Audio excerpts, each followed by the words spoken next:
லேலூயா, லேலூயா, லேலூயா. கர்த்தருடைய பரிசுத்த நாமம் மகிமைப்படுவதாக. இந்த மாலையிலே உங்கள் மத்தியிலே நிற்க தேவன் தந்த கிருபைக்காக நான் கர்த்தரை ஸ்தோத்திரிக்கிறேன். என்னை அன்போடு அழைத்த அருமையான பாஸ்டர் அவர்களுக்கும் அவருடைய மருமகனுக்கும் முழு சபைக்கும் எங்களுடைய நன்றியை நான் தெரிவித்துக் கொள்கிறேன்.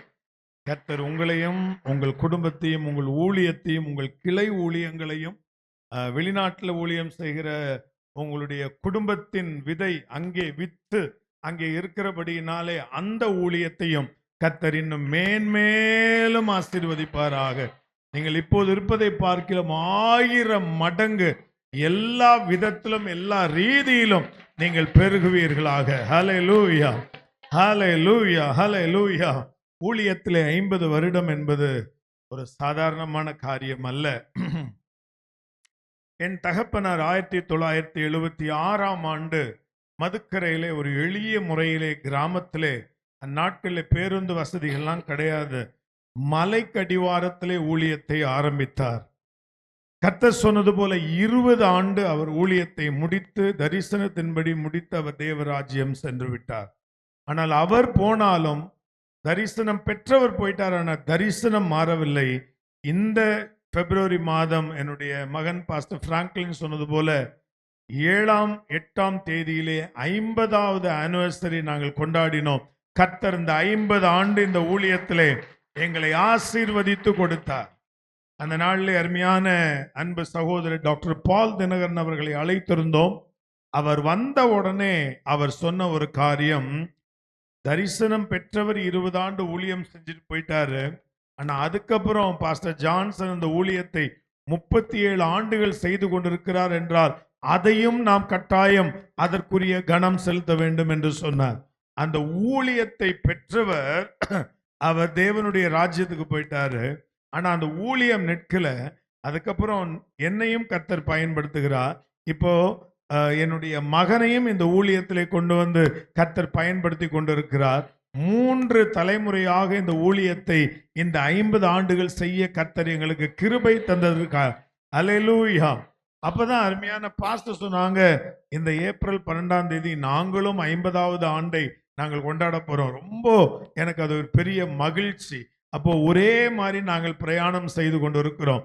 வயது வித்தியாசம் இருந்தாலும் ஊழியத்திலே அனுபவத்திலே கர்த்தர் இந்த 50 ஆண்டு எங்களுடைய ஊழியத்துக்கும் இந்த ஊழியத்துக்கும் கர்த்தர் நல்ல ஒரு ஆசீர்வாதத்தை கொடுத்திருக்கிறார். எனக்கு இந்த ஊழியத்தை மறக்கவே முடியாது. என் தகப்பனார் முதல் சொன்னாங்க, சூலூர்ல ஒரு கன்வென்ஷன் கூப்பிட்டுருக்காங்க, அந்த ஊழியத்து பேர் கார்மெண்ட் அப்படின்னாரு. அந்த பேரை மறக்க முடியுமா? எங்கேயாவது இந்த பேரை கேட்டிருப்போமா நம்ம? அப்போ அதுல ஒரு நிறைய டெஃபினேஷன்ஸ் இருக்கு. சென்னையிலே நாங்கள் ஊழியம் செய்துட்டு அதுக்கு அடுத்த வாரம் இங்க வந்து சூலூர்ல மீட்டிங். அப்போ முந்தின நாள்லே அவங்களுடைய ரிலேட்டிவ்ஸ் எல்லாத்தையும் நாங்க சென்னையில பார்க்குறோம். அடுத்த வாரம் இங்க வந்து அப்பா செய்தி கொடுக்குறாங்க. இப்போ அந்த நாட்களிலிருந்தே நல்ல ஒரு உறவை கர்த்தர் தந்திருந்தார். அதுக்கப்புறம் கோயம்புத்தூர் சினட் ஆஃப் பெண்டிகாஸ்டல் சர்ச்சஸ்ல நான் ஒரு 6 வருடம் பிரசிடென்ட்டாக இருந்தேன்.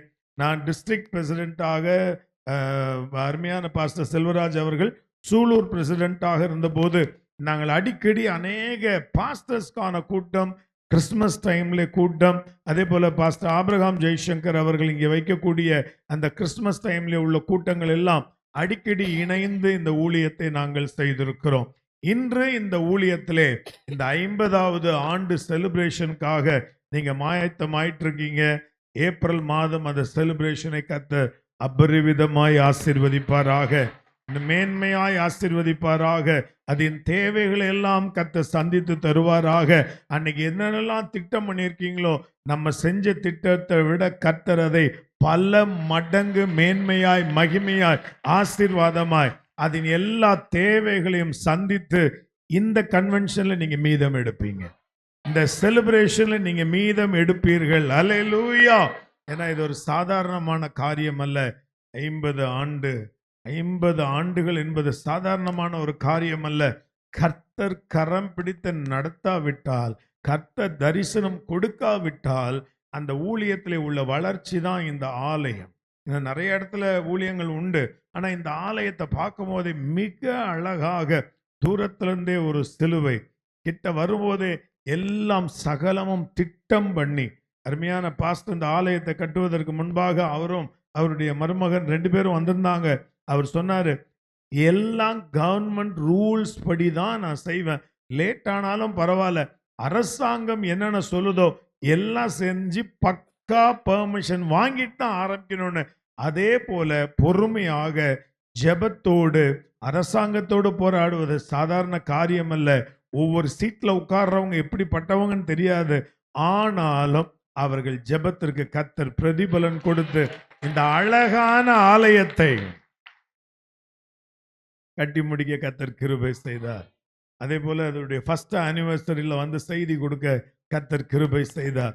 மீண்டுமாக இந்த செலிப்ரேஷன் டைம்ல இன்னைக்கு எங்களுக்கு ஆக்சுவலா சாயந்தரம் 6 மணிக்கு யூத் மீட்டிங் இருக்கு, 7:30 மணிக்கு ஹிந்தி சர்வீஸ் இருக்கு. என் மனைவியை ஒரு ஆராதனை பார்க்கவும், என்னுடைய 2வது மகனை யூத் மீட்டிங் பார்க்கவும் அனுப்பிவிட்டு, நானும் என்னுடைய மகன் பாஸ்டர் பிராங்க்லினும் எங்க சர்ச்சுடைய அசிஸ்டன்ட் பாஸ்டர் ஜோசப்புமாக நாங்கள் உங்கள் மத்தியிலே கடந்து வந்திருக்கிறோம். நிச்சயம் இந்த கூட்டத்துக்கு பிற்பாடு கர்த்தர் பெரிய காரியத்தை செய்ய போகிறார். இந்த ஆனிவர்சரி செலிப்ரேஷனுக்கு பிற்பாடு நல்ல ஒரு அறுவடையை கர்த்தர் தர போகிறார். எத்தனை பேர் ஆயத்தமா இருக்கீங்க? எத்தனை பேர் ஆயத்தமா இருக்கீங்க? ஆமென். நான் சொல்லணும்னு நினைச்சது என்னுடைய மகன் பாஸ்டர் பிராங்க்லின் சொல்லிட்டாரு, சபை பெருக்கத்துக்கு பாஸ்டர் அல்ல, விசுவாசிகள் தான். நீங்க என்ன பண்ணணும்னா, இவ்வளோ அழகா கர்த்தர் கொடுத்துட்டார் இல்லையா, நான் வாலிபனா இருக்கும்போது நான் என்ன போய் பண்ணுவேன் அப்படின்னா, காலேஜ் முடிச்சுட்டு வந்து ஆலயத்துக்கு போய் இந்த ஆலயத்தெல்லாம் கூட்டி பெருக்கி ஜன்னலெல்லாம் தொடச்சி எல்லாத்தையும் கிளீன் பண்ணிட்டு ஸ்டேஜ் புல்பிட்லாம் தொடச்சிட்டு இந்த பாயில முட்டி போட்டே நடப்பேன். முட்டியிலேயே நடப்பேன். ஆண்டவரே, இந்த இடம் ஆத்துமாக்களால் நிரம்பணும், ஆத்துமாக்களால் நிரம்பணும், ஆத்துமாக்களால் நிரம்பணும் என்று நான் முட்டியிலேயே அநேக நாட்கள் ஆராதனைக்கு முன்பாக நடந்தது உண்டு. நான் ஒரு கல்லூரி வாலிபன் தான். ஆனால் வந்து அப்போல்லாம் கிணத்துல போய் தண்ணி எடுக்கணும். நீங்கள் எவ்வளோ பேர் கிணத்துல தண்ணி எடுத்திருக்கீங்கன்னு எனக்கு தெரியல. சில சின்ன பிள்ளைகள்லாம் பார்க்குறேன், கிணறா தண்ணியா, நாங்கள் இப்படி திருப்பினா தண்ணி வருமே, இப்படி திருப்பினா ஷவர் வருமேன்னு. கிணத்துல தண்ணி எடுக்கிறது எப்படின்னு எங்களுக்கு தெரியும். ஒரு சைக்கிளில் 7 குடம் வச்சு தண்ணி எடுத்துகிட்டு வருவேன். அப்போ அந்த காலத்தில் பயங்கர பஞ்சம். நாங்கள் மதுக்கரையிலேருந்து மயில்கல்ன்ற இடத்துக்கு கிட்டத்தட்ட 3 கிலோமீட்டர் நான் சைக்கிள் ஓட்டிட்டு வந்து தண்ணி எடுத்து கொண்டு வந்து சர்ச்சில் வச்சாதான் வர்றவங்கெல்லாம் டாய்லெட் யூஸ் பண்ணுறதுக்கும் சர்ச்சுக்கு முன்னால் தெளித்து க்ளீன் பண்ணுறதுக்கும் அது பிரயோஜனமாக இருக்கும். அதெல்லாம் அந்த காலத்தில் செஞ்சுருக்குறோம். டாய்லெட் எல்லாம் யூஸ் பண்ணிட்டு போயிடுவாங்க. இப்போ தான் எல்லாருக்கும் டாய்லெட் யூஸ் பண்ண தெரியுது. ஆனால் அந்த காலத்தில் நீங்கள் உங்களுக்கு தெரியும் நம்மலாம் எப்படி டாய்லெட் வச்சுருப்போன்னு. அதை நான் க்ளீன் பண்ணுவேன். சுத்தமாக க்ளீன் பண்ணி அந்த டாய்லெட்டுக்கு அந்த டேங்க்ல தண்ணி ஃபுல்லாக ஊற்றி வச்சு, அப்புறம் குடிக்கிறதுக்கு தனியாக தண்ணி ஊற்றி வச்சு இந்த பாய் மேலாம் நடந்து ஜெபம் பண்ணுவோம். அப்போ ஒரு 30 பேர் வருவாங்க. 30 பேர் வந்தால் ஒரு பெரிய சந்தோஷம். நான் சொல்வது 1976ஆம் ஆண்டு, 77ஆம் ஆண்டு, 78ஆம் ஆண்டு கர்த்தர் படிப்படியாய் ஊழியத்தை ஆசீர்வதித்தார். நாங்கள் அந்த மதுக்கரையில் செய்யும் போது, அந்த ஊழியத்தை ஆரம்பிக்கும் போது 3 பக்கம் மலை. அந்த கதவுல நாங்கள் போய் திறக்கும் போது என்ன பண்ணுவோம்னா, பூட்டை மெதுவாக திறந்துட்டு அந்த தாளை மெதுவாக திறந்துட்டு ஒரு 2 அடியிலிருந்து அந்த கதவை எட்டி ஒரு உதைச்சிட்டு பின்னால் ஓடிடுவோம். அந்த கதவை திறந்து 2 நிமிஷம் அப்படியே மெதுவாக பார்ப்போம். அப்புறம் தான் உள்ள போவோம். ஏன் தெரியுமா? மலை அடிவாரம். நாங்கள் போட்டிருக்க கதவு மரக்கதவு. அதுல கரையா ஏறிடும். அதை சாப்பிட்றதுக்கு பாம்பு வந்து படுத்துட்டு இருக்கும். அது எத்தனை முறை எங்க மேல உணர்ந்திருக்கு தெரியுமா? திறக்கும் போது திடீர்னு உள்ள இருந்து பார்த்தா உடும்பு புறப்பட்டு வெளியே வரும். நல்ல பெரிய உடும்பு. பாய் இந்த மாதிரி தான் நீளமான பாய் இருக்கும். எடுத்து விரிச்சா அதுல ஒண்ணு வெளியே வரும். ஏன்னா மலை அடி வாரம். இங்கெல்லாம் அப்படி வராது, கவலைப்படாதீங்க. ஆமா, நாங்க இருந்தது மலை அடி வாரம். அதெல்லாம் வரும். அதெல்லாம் சகிச்சு அதெல்லாம் அன்னைக்கு செஞ்சோம். இன்று 50வது ஆண்டை நாங்கள் பார்க்கும்போது எங்களுக்குள்ளே ஒரு பெரிய சந்தோஷம். கர்த்தர் இன்றைக்கு ஊழியத்தை வளரச் செய்திருக்கிறார். இதுவரைக்கும் 875 பேர் எங்களுடைய சீனாய் மாலை நேர வேதாகம கல்லூரியிலே படித்து இந்தியா முழுவதும் உலகத்தின் பல இடங்களிலே ஊழியம் செய்து கொண்டிருக்கிறார்கள். இந்த 50 ஆண்டுல இதுல எத்தனையோ ஊழியர்கள் இங்கிருந்து புறப்பட்டு இந்த கோயம்புத்தூர் பட்டணத்தில் இருக்கிறாங்க, இந்த தமிழகத்தில் இருக்கிறாங்க, பல இடங்களிலும் இருக்கிறாங்க. பல சபைகளை வைத்திருக்கிறார்கள். சிங்கப்பூர்ல பெரிய சபையாய் பாஸ்டர் வின்சென்ட் அவர்கள், அவர் எங்க சர்ச்சில் மெம்பராய் இருந்தவர். அபுதாபியில, துபாயில பெரிய பெரிய சபைகள் நடத்திட்டு இருக்காங்க. அவங்களை எங்கள் சபையில ஒரு சாதாரண ஒரு சின்ன ஒரு விசுவாசியா வந்து பேசக்கூட அவங்களுக்கு பயந்து பயந்து பேசக்கூடிய ஓரத்தில் இருந்து அவங்கள கர்த்தர் இன்னைக்கு அபிஷேகித்து இன்னைக்கு பிரசித்தி பெற்ற ஊழியர்களாக பல இடங்களிலே எழுப்பி இருக்கிறார். அதனால ஊழியம் என்பது சாதாரணமான காரியம் அல்ல, அது மிக விசேஷித்த ஒரு காரியம். அதை இந்த ஊழியத்திற்கும் இந்த ஊழியருக்கும் அவருடைய குடும்பத்திற்கும் சந்ததிக்கும் இங்க இருக்க எல்லாருக்கும் கொடுத்திருக்கிறார். இந்த செலிப்ரேஷன்ல நீங்கள் இருப்பது உங்களுக்கு ஒரு ஆசீர்வாதம். நீங்க பெருமையா சொல்லலாம், எங்க சர்ச்சுடைய 50th ஆனிவர்சரியில நானும் அங்கம் வைக்கிறேன் என்றால் அது எவ்வளவு பெரிய ஒரு ஆசீர்வாதம். அல்லேலூயா. இந்த நாளை காண கர்த்தர் நமக்கு கிருபை தருகிறாரே, அதுவே ஒரு பெரிய ஆசீர்வாதம். நான்லாம் இந்த நாளை காணுவேன்னு எனக்கு தெரியல. ஏன்னா போன வருஷம் ஆகஸ்ட்ல எனக்கு ஹார்ட் அட்டாக் வந்து ஹாஸ்பிட்டல் அட்மிட் ஆயிருக்கு. ஐசியூல டாக்டர் வராரு. அவர் அப்படியே பார்த்துட்டு என் ரிப்போர்ட்டை பார்த்துட்டு என்னை பார்த்துட்டு என்னை கூப்பிடுறாரு. எனக்கு நிதானமே இல்லை. அவர் தலையாட்டுறாரு. என்னை கூப்பிட்டாருன்னு நான் மெதுவா அரை மயக்கத்தில் அவரை நோக்கி பார்க்கிறேன். அவர் நர்ஸ் பார்த்து சொல்றாரு, நோ ஹோப், நோ ஹோப் அப்படின்னாரு. அங்க இருந்த என்னை ஜனங்களுடைய முழங்காலும் ஊழியருடைய ஜெபத்தையும் கேட்டு இங்க கொண்டு வந்து நிறுத்தியிருக்காரு. அதுவே ஒரு பெரிய ஆசீர்வாதம். எங்க ஆலயத்தில் அந்த 50th ஆனிவர்சரி நடக்கும் போது நான் சொன்னது, என்னை இந்த நாளை காண உதவி செஞ்சீங்களே. எங்க மக்கள் சொன்னது, இந்த 50th ஆனிவர்சரியில் நாங்களும் அங்கத்தினர்களாய் நிற்க உதவி செஞ்சீங்களே. இன்னைக்கு நீங்கள்லாம் இந்த ஆனிவர்சரி செலிப்ரேஷன் நாட்கள்ல வந்திருக்கீங்கல்ல, இதுவே ஒரு பெரிய உங்களுக்கும் உங்கள் சந்ததிக்கும் இது ஒரு ஆசீர்வாதம். இது பெரிய கனமான ஊழியத்திலே நீங்க பங்கெடுப்பது உங்களுக்கும் உங்கள் சந்ததிக்கும் பெருத்த ஒரு ஆசீர்வாதம். இந்த சபைக்கு நான் என்ன செய்ய போகிறேன், அதுதான் கேள்வி. இந்த ஊழியத்திலே என்னுடைய பங்கு என்ன? யாராவது உங்களுடைய நண்பர்களையோ ரட்சிக்கப்படாத ஒரு அங்கத்தின் தெரிஞ்சவங்களையோ பேர் எழுதி வைங்க. அவங்கள பேர் எழுதி வைங்க, பைபிளுக்குள்ள வைங்க, டெய்லி ஜெபம் பண்ணுங்க. வாரத்துல ஒரு நாள் 1 மணி நேரம் ஒன்னு அவங்கள கூப்பிடுங்க, இல்ல அவங்க கிட்ட நீங்க போங்க. கர்த்தர் உங்களுக்கு செஞ்சதையெல்லாம் சாட்சியா சொல்லுங்க.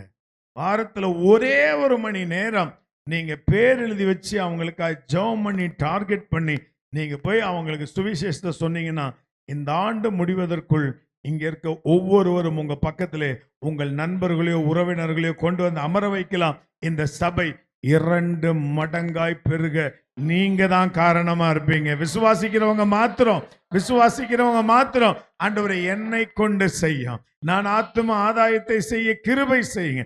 என் பேர்ல ஒவ்வொரு வருஷமும் மினிமம் ஒரு விசுவாசியாவது இந்த ஆலயத்துக்கு நான் முயற்சி எடுத்து ஜெபித்து கொண்டு வரணும். உள்ள கொண்டு வந்துருங்க.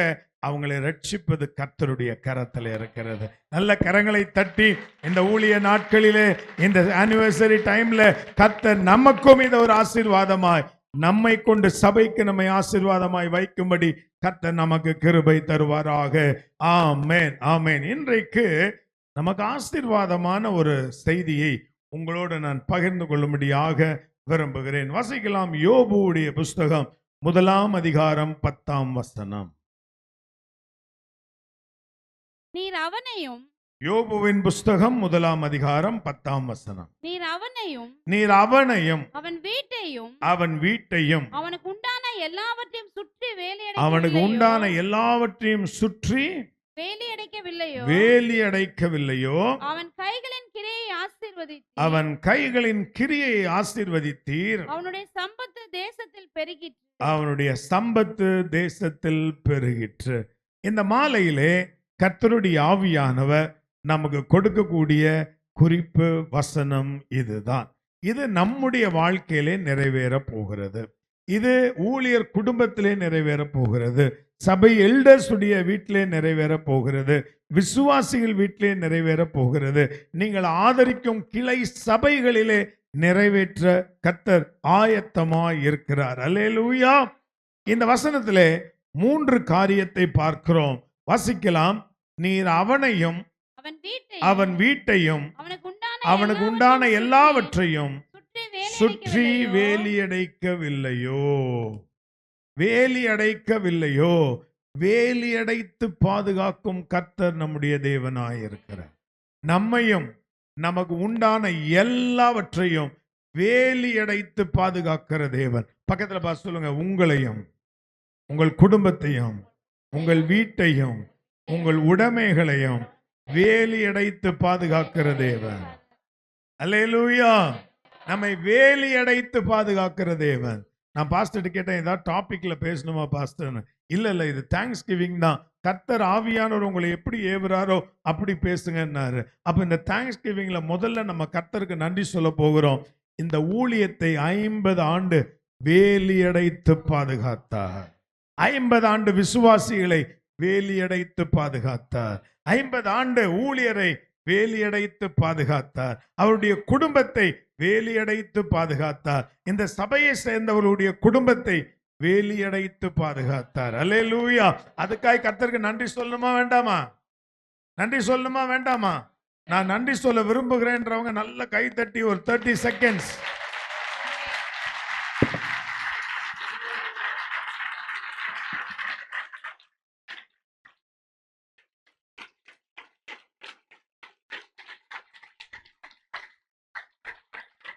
Hallelujah, hallelujah, hallelujah, hallelujah. Thank you Lord. நன்றி நன்றி நன்றி. அந்த வசனம் அழகா சொல்லுது, நீர் அவனையும் வீட்டையும் அவன் வீட்டையும் அவனுக்கு உண்டான எல்லாவற்றையும் எல்லாவற்றையும். கர்த்தர் உங்களையும் உங்கள் வீட்டையும் உங்களுக்கு உண்டான எல்லாவற்றையும் வேலி அடைத்து பாதுகாத்ததற்காய் நன்றி சொல்ல வேண்டும். நன்றி உள்ள இருதயத்தை தான் கர்த்தர் ரொம்ப நேசிக்கிறார். எப்ப பார்த்தாலும் தா தா தா தா தா தா பரமண்டலங்களுக்கு எங்கள் பிதாவேன்னு அழைச்சி கடைசியில தாத்தாவாக்கி முடிச்சிருவோம் இல்ல? பரமண்டலங்களுக்கு பிதாவே, எங்க அப்பாவுக்கு இதத்தா, எங்க அம்மாவுக்கு இதத்தா, என் தம்பிக்கு இதத்தா, என் தங்கச்சிக்கு இதத்தா, என் தா தா தா தா. கடைசியில பிதா என்ன ஆயிடுறாரு? எத்தனை பேர் ஜெபத்துல பிதாவை தாத்தா வாக்கிட்டு உட்கார்ந்து இருக்கிறோம்? ஜெபம்னாலே என்னது? என்னை ஆசீர்வதி, எங்க அம்மாவை ஆசீர்வதி, எங்க அப்பாவை ஆசீர்வதி. ஐயோ இதை மறந்துட்டேனே. ஆண்டவரே இவங்களை ஆசீர்வதியும். அவங்களுக்கு சுகம் தாங்க, இவங்களுக்கு பணம் தாங்க, இவங்களுக்கு தலைவலி, அவங்களுக்கு வயிறு வலி, அவங்களுக்கு இடுப்பு வலி, அவங்களுக்கு கால் வலி, என்னென்னலாம் தேவையோ அதை மட்டும் தான் கர்த்தர்கிட்ட கேட்கறது. அவரோட உட்கார்ந்து கொஞ்ச நேரம் பழகுங்க, பேசுங்க, உறவாடுங்க, அவருடைய இருதயத்தின் விருப்பத்தை கேளுங்க, நன்றி சொல்லுங்க, நன்றி சொல்லுங்க. எதுக்கு நன்றி சொல்லுதுன்னு தெரியலையா? ஒரு பொண்ணு சொல்லிச்சு, ஒரு வாலிப பிள்ளை, அழகான பிள்ளை, வசதியான பிள்ளை, நல்ல குடும்பத்தை சேர்ந்த பிள்ளை. அந்த பிள்ளைக்கு குறையே இல்லை, பணத்துக்கும் குறை இல்லை, பொண்ணு வெள்ளிக்கும் குறை இல்லை, அழகுக்கும் குறை இல்லை, ஆகாரத்துக்கும் குறைவில்லை. அந்த பிள்ளை என்னை பார்த்து கேட்டுச்சு, அண்ணா நான் எதுக்கு ஜெபம் பண்ணுறதுன்னு எனக்கு தெரியலண்ணே. ஜெபம் பண்ண உட்கார்ந்தா மீறி போனால் 3 நிமிஷம் 5 நிமிஷத்துக்கு மேலே எனக்கு ஜெபம் பண்ண வரல. எங்கள் அப்பாவை ஆசீர்வதி, எங்கள் அம்மாவை ஆசீர்வதி, என் தங்கச்சி ஆசீர்வதி, என்னை ஆசீர்வதி, என் வேலையை ஆசீர்வதி, என் பொருளாதாரத்தை ஆசீர்வதி, இதுக்கு மேலே என்ன ஜெபம் பண்ணுறதுன்னு எனக்கு தெரியலன்னு நான் சொன்னேன். ஒன்றும் வேண்டாமா, நீ காலையில் ஒரு 9 மணிக்கு நேராக கவர்மெண்ட் ஆஸ்பத்திரிக்கு போ. எங்க போ? எங்க போ? கவர்மெண்ட் ஆஸ்பத்திரிக்கு போ. அப்படியே அந்த வார்டை சுத்தி வா. அப்போ நீ எதுக்கு நன்றி சொல்லணும்னு உனக்கே தெரியும். நீ டவுன் ஹால் பக்கம் போ, இல்ல காந்திபுரம் பஸ் ஸ்டாண்ட் பக்கம் போ. இங்க எத்தனை பிச்சைக்காரங்க ரோட்ல உட்கார்ந்து கையை ஏந்துறாங்கன்னு நிப்பார். அப்ப தெரியும் உனக்கு எதுக்கு நன்றி சொல்லணும். நன்றி சொல்றதுக்கா வார்த்தை இல்ல, நன்றி ஜெபத்துக்கா நேரம் இல்ல. அப்ப ஜெபம்னா நம்ம என்ன நினைக்கிறோம்?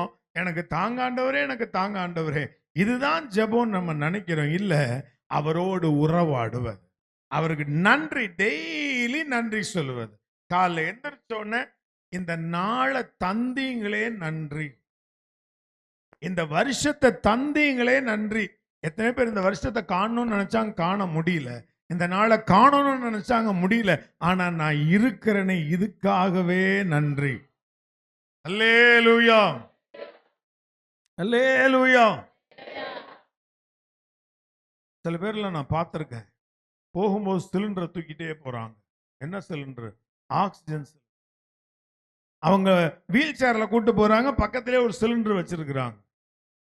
இன்னைக்கு கர்த்தர் நம்மை நல்லா வச்சிருக்காருல்ல, நன்றி சொல்லணுமா வேண்டாமா? கர்த்தர் அவனையும், அப்ப சொல்லுங்க, என்னையும் என் வீட்டையும், அப்ப நம்மை மட்டும் இல்ல எதையும் பாதுகாக்கிறாராம். அப்ப இன்னைக்கு எதுக்கு நன்றி சொல்லணும்? என்னை பாதுகாத்ததுக்காக, என் வீட்டை, என் ஆலயத்தை, என் ஊழியத்தை, ஊழியக்கார குடும்பத்தை, சபை எல்டர்ஸ் குடும்பத்தை, சபையை சேர்ந்த வாலிபர்களை, ஆமென், இவங்களுக்காக நீங்க நன்றி சொல்லி ஜெபம் பண்ணணும். கர்த்தர் பாதுகாத்தாரே. எத்தனையோ பேர் இந்நேரத்துல எந்தெந்த தியேட்டர்ல இருக்காங்கன்னு தெரியாது, எந்தெந்த இடத்துல ஊர் சுத்திட்டு இருக்காங்கன்னு தெரியாது. ஆனா வாலிபர்களை கொண்டு இங்க உட்கார வச்சிருக்காரு. சின்ன பிள்ளைகள் டிவிக்கு பின்னால போகாம கன்வென்ஷனுக்கு கூட்டத்துக்காக வந்திருக்காங்களே, அவங்களுக்காக நன்றி சொல்லுங்க. ஆமென். நம்மை பாதுகாத்தாரே, நன்றி சொல்லுங்க. கர்த்தர் அவனை பாதுகாத்தார். என்னை கர்த்தர் பாதுகாத்தார். நான் அவருக்கு நன்றி சொன்ன வார்த்தையே எனக்கு பத்தல. என்னை அவர் பாதுகாத்தார். என்னை மட்டும் அவர் பாதுகாக்காம இருந்திருந்தார்னா இன்னைக்கெல்லாம் நான் இங்க நின்றுக்கவே முடியாது. 2013ஆம் ஆண்டு ஊட்டியில ஒரு மீட்டிங் முடிச்சுட்டு நாங்க கீழே இறங்குறோம். இறங்கும் போது 90 தாண்டி நான் வண்டி ஓட்டிட்டு இருக்கேன். என் பக்கத்துல அமெரிக்கால இருந்து பாஸ்டர் பில் பெரி என்பவர் பாஸ்டர்ஸ்க்காக பிரேயர் சமிட் நடத்துவார்.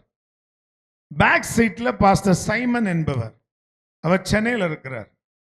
அவருக்கு அன்னைக்கு 50வது வயசு. எத்தனாவது வயசு? 50வது பர்த்டே. அப்ப அவரும் மீட்டிங் வந்திருக்கார். என் மனைவி வீட்டுல நைட் எல்லாத்துக்கும் டின்னர் செஞ்சுட்டு இருக்காங்க. நாங்க மீட்டிங் முடிச்சு திரும்பி வரோம். வரும்போது ஒரு ஹேர் பின் பெண்ட்ல அப்படி திரும்பி காரை ஓட்டுறேன். நடு ரோட்ல ஒரு யானை நிக்குது. 20 அடி தூரம், கேமரா தூரம் கூட இல்ல, அதை விட பக்கம். நான் அப்படி திருப்புறேன், நடு ரோட்ல நிக்குது. எனக்கு ரிவர்ஸ் போக முடியாது, மலை. இந்த பக்கமும் மலை, இந்த பக்கம் பள்ளத்தாக்கு. என்ன செய்யறதுனே தெரியல. அடிச்ச பிரேக்ல அந்த யானைக்கு மிரண்டுருச்சு. அது அப்படியே என் மேல கோவப்படுது. அந்த கார் அப்படி அப்படியே பாக்குது. எனக்கு இது அந்த பக்கம் போயிடுச்சுன்னா பரவாயில்ல, இந்த பக்கம் வந்தா என்ன பண்றதுன்னா நேர காரை பார்த்துட்டு வருது. எனக்கு சும்மா கை கால்லாம் கிட்டு கிட்டு கிட்டு கிட்டு கிட்டுன்னு ஆடுது. ஸ்டேரிங்க பிடிச்சனா, எக்ஸலேட்டர் எங்க இருக்குது, கீர் எங்க இருக்குது, ஒன்னும் ஓடல. அது கிட்ட வந்து குனிஞ்சு பார்த்துச்சு. இப்படி முன்னால் நின்று, கார் பேனட்டுக்கு முன்னால் நின்று இப்படி குனிஞ்சு பாக்குது. இப்படி சைடு திரும்பின, பக்கத்துல வெள்ளைக்காரர், ஏற்கனவே வெள்ளைக்காரர் இப்ப பிங்க் ஆயிட்டாரு. அவருக்கு எங்கெங்கெல்லாம் ரத்தம் ஓடுதுன்னு பார்த்தாலே தெரியும், ஸ்கேனே எடுக்க வேண்டாம். திரும்பி பார்த்தாலே இங்கெங்கெல்லாம் ரத்தம் வேகமா ஓடுது. Pastor Johnson, pastor Johnson, keep quiet, keep quiet, keep quiet. அப்படி பின்னால் திரும்பின. 50வது வயசு பர்த்டே. அவர் நினைச்சிருப்பாரு, பிதா குமாரன் பரிசுத்த ஆவியின் நாமத்திலே பிறந்த நாள் அன்றே எங்க வரும், அது நேரா வந்து பாக்குது. எனக்கு என்ன பண்றது, கீர் போடுறதா, கிளட்ச் அமுத்துறதா, எக்ஸலேட்டர் அனுப்புறதா, இந்த ஸ்டேரிங்ல கை பிடிச்ச மாதிரி தான் எனக்கு தெரியுது. ஆனா பிடிச்சனா இல்லையான்னு எனக்கு தெரியல. சும்மா உதறுது. அதை அப்படியே குனிஞ்சு பார்த்துட்டு என்ன பண்ணுச்சு, அந்த பக்கம் பள்ளத்தாக்கு, இந்த பக்கம் மலை, பின்னால ரோடு. நான் ரிவர்ஸ் எடுக்கவும் முடியாது, அவ்வளோ ஸ்பீடா. அது என்ன பண்ணுச்சு, நேர வெள்ளைக்காரன் விட்டுட்டு எங்கிட்ட வந்துருச்சு. இந்திய யானை இல்ல, அது இந்தியன் மேல ரொம்ப பிரியம். இங்க வந்து நிக்குது. இப்ப நான் விண்டோ இறக்கணும்னா அதை தடவி கொடுக்கலாம். அப்படி வந்து நின்றுட்டு என்னை பார்த்துச்சு பாருங்க, ஒரு பார்வை. ஐயோ, இத்தனை வருஷம் ஆகி அந்த பார்வை மட்டும் என்கிட்ட இருந்து போவே இல்லை. பார்த்துட்டு ஒரு சிலுப்பிட்டு காதை ரெண்டையும் விரிச்சு வாழை தூக்கிட்டு ஒரு சத்தம் போட்டு அதன் துதிக்கையை தூக்குது. எங்க காரை கீழே தள்ளி விட. நாங்க மேல போகும்போது தான் பேசிட்டு போனோம். இந்த ஏரியால தான் எங்கேயோ 2 நாளைக்கு முன்னால ஒரு பச்சை மாருதி கார்ல 2 பேர்த்த போட்டு அமுத்தி யானை பள்ளத்தாக்குல தள்ளி விட்டுச்சுன்னு. அப்ப அந்த வெள்ளைக்காரர் கேட்டாரு, நல்ல வேளை நம்ம கார் பச்சை இல்லைன்னாரு. அதுக்கு எங்க கார் கலர் தெரியுது. அது எந்த கலரா இருந்தா மாதிரி எங்களுக்கு கோல்டன் கலர் வந்து நிக்குது. நாங்க போகும்போது பச்சை கார் தானே, அதை தான் தாக்கணும். இப்ப எங்க கிட்ட நிக்குது. அதன் துதிக்கையை தூக்குச்சு. இப்படி பார்த்தேன். இந்த நேரத்துல நம்ம நின்று பரமண்டலங்களில் இருக்க எங்கள் பிதாவே உம்முடைய நாமம் மகிமைப்படுவதாக, அதெல்லாம் ஃபேன்சி வேர்டுக்கெல்லாம் டைமே கிடையாது. ஜெபிக்க நேரமே கிடையாது. யாரையும் உதவிக்கு கூப்பிடவே முடியாது. கொஞ்சம் இருப்பா, நான் ஃபாரஸ்ட்காரங்களை கூப்பிடுறேன் அப்படின்னு சொல்ல முடியுமா யானை கிட்ட? அது அப்படியே சிலுப்பிட்டு நிக்குது. எனக்கு தெரிஞ்ச ஒரே ஒரு லாங்குவேஜ், ஒரே ஒரு வேர்டு. அந்த யானையை பார்த்தேன். நான் பார்த்த மாதிரியே நின்று ஜீசஸ்ன்னு ஒரு கத்து. வேற எந்த ஜபமும் இல்லை, வேற எதுவுமே இல்லை. அந்த யானையை பார்த்த பயத்துல ஜீசஸ்ன்னு ஒரு கத்துன. எனக்கு என்ன நடந்ததுன்னு தெரியல. நான் கண் விழித்து என்னுடைய நிதானத்துக்கு வந்தபோது யானை என் பக்கத்துல இல்லை. என்னாச்சு அந்த யானைக்குன்னு இந்த காருடைய சைட் மிரர்ல பார்க்கிறேன். அது 100 அடிக்கு அந்த பக்கத்துல இருந்து என் காரை பார்த்துக்கிட்டே நிக்குது. அது போகல, என் கார் வந்துருச்சு 100 அடிக்கு அந்த பக்கம். யார் தள்ளினது? கீர் போட்டனா, எக்ஸலேட்டர் கொடுத்தனா, கிளட்ச் அமுத்தனா, எதுவுமே தெரியாது. எனக்கு இன்னைக்கு வரைக்கும் தெரிஞ்ச ஒரே வார்த்தை ஜீசஸ்னு கூப்பிட்டேன். என் ஜீசஸ் காட்டுக்கு நடுவில் இறங்கி வந்து என்னை பாதுகாத்தா.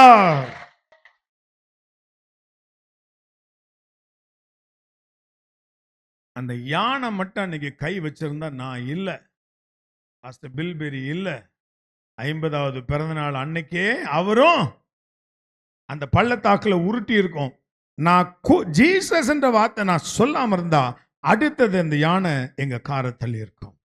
அந்த நடு காட்டில் கர்த்தர் என்னை பாதுகாத்தார். உங்களுக்கும் அப்படிப்பட்ட எத்தனையோ பிரச்சனைகள் வந்திருக்கும்ல, அங்கே கர்த்தர் இறங்கி வந்து பாதுகாக்கிற தேவன். அதற்காய் நன்றி சொல்லி கையை தட்டுங்க.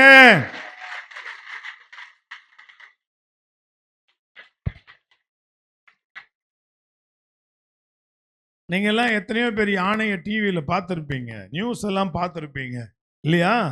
அங்க அமுத்தினதான் நடுவில் டீக்கும் நிறுத்தல, எதுக்கும் நிறுத்தல, அடி கிளப்பிட்டு வரேன் ரோட்ல. அந்த மாடு இந்த எருமை எல்லாம் கிராஸ் பண்ணுது. எனக்கு எதை பார்த்தாலும் யானை மாதிரியே தெரியுது. ஏன்னா பக்கத்துல பார்த்துட்டேன், அது மரண பீதியை காமிச்சிருச்சு. இப்ப எனக்கு எதை பார்த்தாலும் யானை மாதிரி தெரியுது. நேரா வீட்டுக்கு வந்து அப்படியே சோஃபால உட்கார்ந்தேன். என் முகம் மாறி இருக்கிறது என் மனைவிக்கு தெரிஞ்சுது. மெதுவா கிட்ட வந்து உட்கார்ந்து என்னங்க,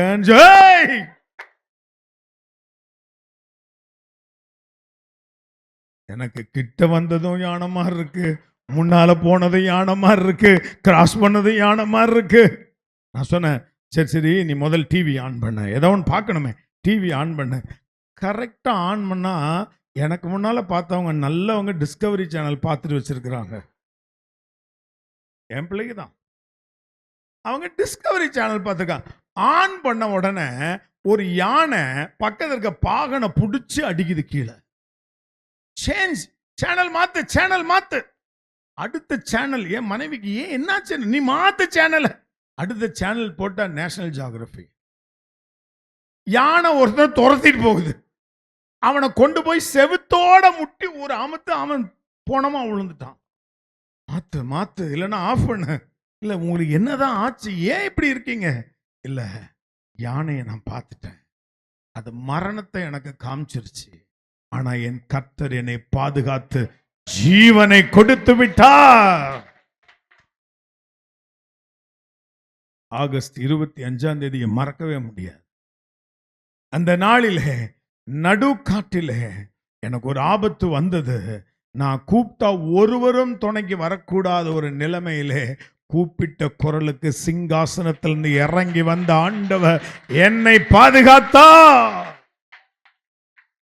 நினைக்கிறீங்க எத்தனையோ ஆபத்து வந்துச்சு, எத்தனையோ விபத்து வரமா இருந்தது, எத்தனையோ காரியம் வந்தது, எப்படியோ நான் தப்பிச்சிட்டேன். இல்ல, அவர் கூட நின்று அவர் தூதனை அனுப்பி அவர் நம்மை பாதுகாத்ததுனால தான் இன்னைக்கு நின்று கொண்டு இருக்கிறோம். அதனால இன்றைக்கு நன்றி சொல்லணும். என்ன பாதுகாத்தீங்களே, நன்றி. அவர் என்றைக்கோ உள்ள ஆண்டவர் அல்ல, அவர் இன்றைக்கும் ஆண்டவர். அவர் என்றைக்கோ பாதுகாத்தவர் அல்ல, அவர் ஏதோ ஒரு யோபுவை பாதுகாத்தவர் அல்ல, அவர் இன்றும் என்னை பாதுகாக்கிறவராய் இருக்கிறார். ஹல்லேலூயா. ஹalleluya, ஹalleluya. அவர் என்னை பாதுகாக்கிறாருங்க. அவர் என்னை பாதுகாக்கிறார். அவர் உங்க பிள்ளைகளை பாதுகாத்திருக்கிறார். ஸ்கூலுக்கு போன பிள்ளைகளை பாதுகாத்திருக்கிறார். காலேஜுக்கு போன பிள்ளைகளை பாதுகாத்திருக்கிறார். வேலைக்கு போன கணவனை பாதுகாக்கிறார். அல்லேலூயா. அவர் நம்மை பாதுகாக்கிறவர், நம் ஊழியத்தை பாதுகாக்கிறவர், நம்முடைய தொழிலை பாதுகாக்கிறவர், நம்முடைய வேலையை பாதுகாக்கிறவர், நம்முடைய உடைமைகளை பாதுகாக்கிறவர். அல்லேலூயா. உங்களை மட்டும் இல்ல, அவனையும் அவன். ஆமா, நம்ம யோசிச்சிருக்கோமா? நம்ம நினைக்கிறோம் வீட்டை விட்டு கதவை வெளியே வரும்போது கதவை தாழ் போட்டு அதில் ஒரு பூட்டை போட்டு அதை தொங்கி தொங்கி பார்க்கறது, ஒழுங்கா பூட்டி இருக்கா அப்படின்னு. அப்படிதானே? நம்ம நினைக்கிறோம் பரவாயில்ல, நான் போட்ட பூட்டு நான் திரும்பி போற வரைக்கும் என்ன பண்ணியிருக்கோம், வரணுன்றவன் வந்துட்டான்னா ஒரே நெம்பு தெரிச்சிட்டு போயிடும், தெரிச்சிட்டு போயிடும். ஆனா நம்முடைய வீட்டின் மேல் அவருடைய ரகசிய செயல் இருக்கிறபடியினாலே அவனை மாத்திரமல்ல அவன் வீட்டையும். அல்லேலூயா. நம்முடைய வீட்டை, நம்முடைய வாகனங்களை, உடைமைகளை எத்தனையோ இடத்துல போய் வண்டியை நிறுத்திட்டு வரோம். ஆனால் தேவனுடைய பாதுகாப்பு இருக்கு. எத்தனையோ இடத்துல காரை நிறுத்திட்டு வரோம், பாதுகாப்பு இருக்குது. அல்லேலூயா. ஒரு நாள் எங்கள் வீட்டை நாங்கள் ஈவினிங் பைபிள் ஸ்டடிக்கு அவசர அவசரமாக கிளம்பி வந்துட்டோம். எங்கள் அண்டர்ஸ்டாண்டிங் கரெக்டாக கடைசியாக வரவங்க வீடை பூட்டி சாவி எடுத்துகிட்டு வரணும். அன்னைக்கு என்னாச்சுன்னு தெரில. வீட்டுக்கிட்ட வரும்போது யார்கிட்ட சாவி இருக்கு எடுங்க, கரெக்டாக இறங்கணும்னு கேட் திறக்கணும், வீட்டை திறக்கணும். கிட்ட வரும்போது யார்கிட்ட சாவி இருக்கு, எங்கிட்ட இல்லை, எங்கிட்ட இல்லை, எங்கிட்ட இல்லை, எங்கிட்ட இல்லை. யார்ட்டுமே இல்லைன்னா இப்போ சாவி தான் எங்க? நான் பூட்டல, நான் பூட்டல, நான் பூட்டல, நான் பூட்டல. அப்போ யார் தான் கடைசியாக வந்தது? எனக்கு தெரியல, எனக்கு தெரியல, எனக்கு தெரியல. அந்த இடம் எப்படின்னா, ஒரு மாசத்துக்கு முன்னால அங்க ஒரு திருட்டு நடந்தது. எப்படி திருட்டு நடந்தது அப்படின்னா, சாயங்காலமா 7:30 மணிக்கு திருட்டு நடந்தது. என்ன திருட்டு? மொத்த வீடியும் காலி பண்ணிட்டோம். டெம்போ கூட்டிட்டு வந்து, டெம்போ தூக்கிட்டு வந்து மொத்த வீடியும் காலி பண்ணிட்டு போயிட்டான். அப்போ அந்த திருடங்க நாங்கள் கூப்பிட்டு வந்து கேட்டாங்க, பிடிச்சிட்டாங்க. கூப்பிட்டு வந்து எப்படா திருடுன அப்படின்னு. இதோ இப்படியே நடந்து போய் இப்படியே நடந்து வந்தேன்னா. அப்போ இவங்கெல்லாம் எங்கடா இருந்தாங்கன்னு, இவங்க தான் சீரியல் பார்த்துட்டு இருந்தாங்களே. அதாவது அவன் தனியாக தான் வந்தானா, உள்ள பெட்ரூம் போனானா, பீரோவை திறந்தானா, நிறைய இருந்துதான். பார்த்தானா, திருப்பி வெளியே வந்தான். இவங்க யார் திரும்புற மாதிரி தெரியல. திரும்பி உள்ள போனான். ஏதாவது பை ஏதாவது கிடைக்குமான்னு தேடினா பை கிடைக்கல. இது எப்படி தூக்கிட்டு போறதுன்ட்டு திருப்பி வெளியே வந்தானா. வெளியே வந்து ஃப்ரெண்டுக்கு ஃபோன் பண்ணானாண்டே, இப்படி ஒரு வீடு, நல்ல நல்ல பொருள் இருக்கு, நல்ல தங்கம்லாம் உள்ள இருக்கு, எனக்கு தூக்க முடியல, ஒரு டெம்போ தூக்கிட்டு வந்துரு, இப்போதைக்கு இவங்க யாரும் திரும்புற மாதிரி தெரியலன்னு. ஏங்க, டிவி சீரியல் பார்த்து முடிக்கிறதுக்குள்ள பெட்ரூமையே காலி பண்ணிட்டான். நடந்தது. பக்கத்துல சொன்னானா, இந்த டிவி பெருசா இருக்கே தூக்கலாமான்னா, டே அதை தான் பார்த்துட்டு இருக்கிறாங்க, அதை விட்டுட்டு மற்றது எல்லாத்தையும் தூக்குன்னு. அவங்கள கேட்டாங்க, ஏங்க திருட நீங்க இருக்கும்போது தான் திருடானாமா? தெரியலைங்க, நாங்கெல்லாம் என்ன பார்த்துட்டு இருந்தோம், மெட்டி ஒலி பார்த்துட்டு இருந்தோம். அந்த ஒலிக்கு நடுவில் இந்த ஒலி என்ன ஆயிடுச்சு? அப்படிப்பட்ட இடம் எங்க இடம். அன்னைக்கு பார்த்து நைட்டு 12:45 மணிக்கு வீட்டுக்கு வரும். வீட்டுக்கு வரும்போது ஐயோ சாவி என்னாச்சு அப்படின்னு யோசிச்சா, எங்க வீட்டுக்கு முன்னால் 2 பேர் நின்றுட்டு இருக்கிறாங்க. நைட் 12:45 மணி முடிஞ்சது. நம்ம வீடு டெம்போ காத்துட்டு இருக்கிறானா இல்ல டெம்போல வேலை முடிச்சிட்டு நிக்கிறானான்னு தெரியலையே அப்படின்னு தூரத்திலிருந்து கார் லைட் ஆஃப் பண்ணிட்டு மெதுவா கிட்ட போறோம். அப்படியே அந்த இருட்டில் பார்த்தா ஒருவர் தெரிஞ்ச முகம் மாதிரி இருந்தது. லைட்டை போட்டோம், காரோட ஹெட் லைட்டை போட்ட ஒருவர் எங்க விசுவாசி. இப்ப தைரியம், யார் நிக்கிறது? விசுவாசி நிக்கிறாரு. அப்பவும் எனக்கு என்ன நடக்குதுன்னு தெரியல. மெதுவா கிட்ட வந்து போய் நின்றுட்டு காரை விட்டு இறங்கல, கார் கண்ணாடி இறக்கிட்டு, பிரதர் பிரைஸ் லார்ட், எங்க இந்நேரத்துல எங்க? என்ன பாஸ்டர், என்னை 7 மணிலேருந்து நிக்க வச்சிட்டீங்க நீங்க. நான் எப்போ உங்களை வர சொன்ன நிக்க வச்சேன், இங்க பாருங்க வீட்டை அப்படின்னா. என்னான்னு பார்த்தா வீடு திறந்திருக்குது, அந்த தாள்ல பூட்டு சாவி சேர்ந்து தொங்கிட்டு இருக்குது. வீட்டுல யாரும் 7 மணிக்கு ஃப்ரெண்டோட வந்தாராம் வாக்கிங். அன்னைக்கு பைபிள் ஸ்டடின்னு தெரியும். ஐயையோ பாஸ்டர் என்ன பண்ணிட்டாரு, வீடை சாத்த பூட்ட மறந்துட்டாங்க. இது நல்ல காலத்திலே திருட்டு போகிற இடமே, ஆளும் இல்ல, பூட்டும் தொங்குது, சாவியும் இருக்குதுன்னா என்ன ஆகுமோன்னு 7 மணிலேருந்து 12:45 வரைக்கும் நின்னாரு. இஸ்ரவேலை காக்கிறவர் பாஸ்டர் சொன்னார், நீங்க யாரும் பூட்டாம வந்துடாதீங்க. அன்னைக்கு ஒருவேளை அவர் வராம இருந்திருந்தா எங்க வீடே சூறையாக்கப்பட்டிருக்கும். ஆனால் கர்த்தர் பாதுகாத்தார். கர்த்தர் பாதுகாத்தார். உங்க பிசினஸையும் அப்படிதாங்க பாதுகாத்துட்டு இருக்காரு. உங்களுடைய வீட்டையும் அப்படிதாங்க பாதுகாத்துட்டு இருக்காரு. உங்களுடைய உடைமைகளையும் அப்படிதான் பாதுகாத்துட்டு இருக்கிறார். ஏமாந்து வச்ச இடத்துல கர்த்தர் ஒரு தூதனையே வச்சு உங்களை பாதுகாக்கிறார், உடைமைகளை பாதுகாக்கிறார், வீட்டை பாதுகாக்கிறார். அதனால கர்த்தருக்கு நன்றி சொல்லணும். ஒவ்வொரு நாளும் இந்த ஆலயத்துக்காக நன்றி சொல்லணும். ஏன்னா ஆலயத்தில் தான் நன்மை இருக்கு, ஆலயத்துல தான் ஜெயம் இருக்கு, ஆலயத்தில் தான் சுகம் இருக்கு, ஆலயத்தில் தான் ஆசீர்வாதம் இருக்கிறது. இந்த ஆலயத்தில் செய்யப்படுகிற ஜெபத்திற்கு வானம் திறந்திருக்கிறது, அவர் செவி திறந்திருக்கிறது, அவர்கள் கண் நோக்கமாய் இருக்கிறது, அதற்கு பதிலை தருகிறவர். ஹல்லேலூயா. அவருடைய வீட்டின் நன்மையினாலே தான் திருப்தி ஆகிறோம். அதனால காலைல எந்திரிச்ச உடனே முதல் உங்க ஆலயத்துக்காய் நன்றி சொல்லணும், உங்க ஊழியருக்காய் நன்றி சொல்லணும். ஏன்னா அவங்க தான் உங்களுக்கு திறப்புல நிற்கிறவங்க. உங்க குடும்பத்தின் தலைவனுக்கு நன்றி சொல்லுங்க, தலைவிக்கு நன்றி சொல்லுங்க, பிள்ளைகளுக்கு நன்றி சொல்லுங்க. கர்த்தர் பாதுகாத்தாரே தொழிலை நன்றி சொல்லுங்க, கர்த்தர் பாதுகாத்தாரே வேலையை நன்றி சொல்லுங்க, கர்த்தர் பாதுகாத்தாரே ஹேண்ட்பேக நன்றி சொல்லுங்க. ஹல்லேலூயா, ஹல்லேலூயா. நீர் அவனையும் அவனுக்கு உண்டான எல்லாவற்றையும் எப்படி சொல்லுங்க, எல்லாவற்றையும் எல்லாவற்றையும் பாதுகாக்கிற தேவன், பாதுகாக்கிற தேவன். அவர் நம்மை பாதுகாக்கிற தேவன். என்னை பாதுகாக்கிறார், என் குடும்பத்தை பாதுகாக்கிறார், என் வீட்டை பாதுகாக்கிறார், என் உடைமைகளை பாதுகாக்கிறார். இதற்காக நான் டெய்லி நன்றி மாத்திரம் சொன்னா போதும். வேற எந்த கைமாறு அவர் கேட்கல. கைமாறி எதிர்பாராமல் நம்மை பாதுகாக்க. அல்லேலூயா. ஏன் அவர் நம்மை பாதுகாக்கிறார்? ஏன் அவர் நம்மை பராமரிக்கிறார்? நம்மெல்லாம் அவருடைய பிள்ளைகள், அவரால் உண்டாக்கப்பட்டவர்கள்.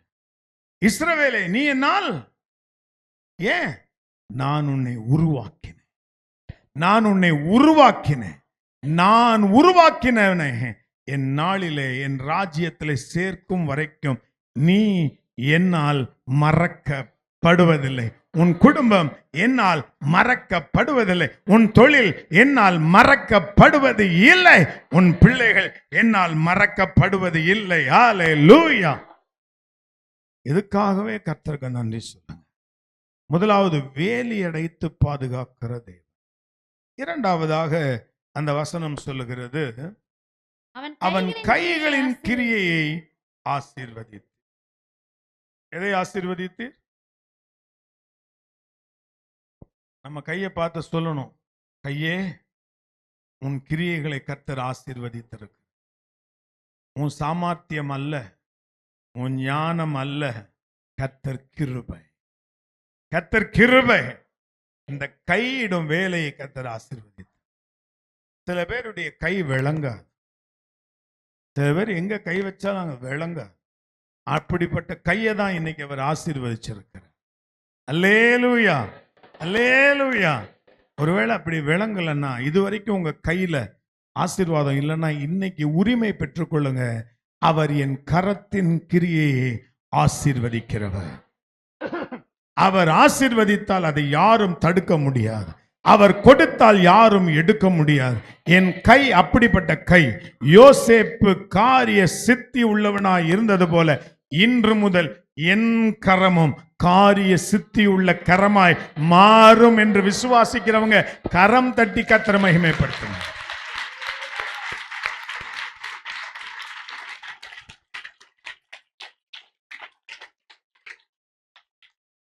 ஈசாக்கு விதை விதைத்தான், கர்த்தர் அவனை ஆசீர்வதித்ததினால் மற்றவங்களும் விதை விதைச்சாங்க.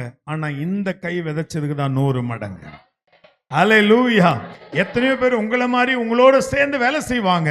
ஆனா உங்க கரத்துல தான் சித்தி பெறும், உங்க கரத்துல தான் ஆசீர்வாதம் உண்டாகும். ஏன்னா கர்த்தர் உங்கள் கரத்தின் கிரியையை ஆசீர்வதிக்கிறார். ஒருவேளை நமக்கு தெரியாம இருக்கும், பிறர் நம்மை குறித்து பேசுறாங்க. அவங்கெல்லாம் ஒரே சாரியை மாறி மாறி கட்டுவாங்க, அவங்கெல்லாம் ஒரே பேண்ட்டை மாறி மாறி போடுவாங்க, ஒரே சட்டையை தான் போடுவாங்க. இப்ப பாரியா, விதவிதமா சாரி கட்டுது, விதவிதமா சுடிதார் போடுது, விதவிதமா பேண்ட் ஷர்ட் போடுது. புற ஜாதிகள் நமக்கு கர்த்தர் பெரிய காரியங்கள் செய்தார் என்று சாட்சி பகர்றாங்க. நம்ம தான் இன்னும் உணரல கர்த்தர் நம்மை ஆசீர்வதித்து வைத்திருக்கிறார் என்று. நம்ம உணரல, ஆனா கர்த்தர் நம்மை ஆசீர்வதித்தார் என்று. உங்களுக்கு தெரியல, பக்கத்து அங்கெல்லாம் உட்காரவங்க கிட்ட போய் கேட்டு பாருங்க. அவங்க தெய்வம் பெரிய தெய்வம்யா, பாரு என்ன அழகா ஆலயம் ஏசி எல்லாம் போட்டு அழகா லைட் போட்டு சிலுவை எல்லாம் வச்சு இந்த சபை இப்படி இருக்கு பாரு அப்படின்னு பார்த்தவங்க பேசுறாங்க. வந்து போறவங்கள பாக்குறாங்க. இவங்க எல்லாம் வரும்போது ஞாயிற்றுக்கிழமை ஒரே சாரி தான் பார்த்துருக்குறோம், ஒரே சட்டை தான் பார்த்துருக்கோம். இப்ப வித்தியாசமா வராங்க. எல்லாம் நடந்தே வரவங்க எல்லாம் இப்ப பைக்ல வராங்க, இப்ப கார்ல வராங்க. இப்ப பார்க்கிங்க்கு இடமில்லாத அளவுக்கு கர்த்தர் அவர்களை ஆசீர்வதித்திருக்கிறார் என்று புற ஜாதிகளுக்குள்ளே பேசுறது நம்ம காதுன்னு கேட்கல.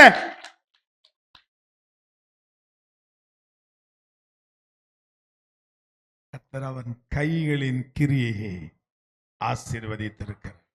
எங்க ஆலயத்துல நான் எப்பொழுதும் சொல்லுவேன், காணிக்க போடுறவங்க கையில அந்த பணத்தை எடுத்து ஜெபித்து கொண்டு வந்து போடுங்க. காணிக்க என்னன்னா சேஞ்ச் அப்படி போடாதீங்க, கையில எடுத்து. தாவீது சொல்றாரு, வானத்தையும் பூமியும் படைத்த உமக்கு கொடுக்க எனக்கு திராணிய தந்தீங்களே ராஜா. ராஜா சொல்றார், உமக்கு கொடுக்க எனக்கு ஒரு திராணிய தந்தீங்களே. எளிதா புரிஞ்சுக்கோங்க, உங்க பிள்ளைகளுக்கு நீங்க தான் சமைக்கிறீங்க, நீங்க தான் ஆகாரம் செய்றீங்க, நீங்க தான் கறி குழம்பு செய்றீங்க, நீங்க தான் சில்லி சிக்கன் செய்றீங்க, நீங்க தான் பர்த்டே கேக் வாங்கி கொடுக்குறீங்க. அந்த குழந்தைகிட்ட கேட்குறீங்களே, மம்மி கொஞ்சம் குடிச்சிடலாம், அப்பா கொஞ்சம் குடிச்சிடலாம் அப்படின்னா, அது அந்த சின்ன கரத்துல கொஞ்சமா பிச்சு நம்மகிட்ட கொடுக்குது பார்த்தீங்களா?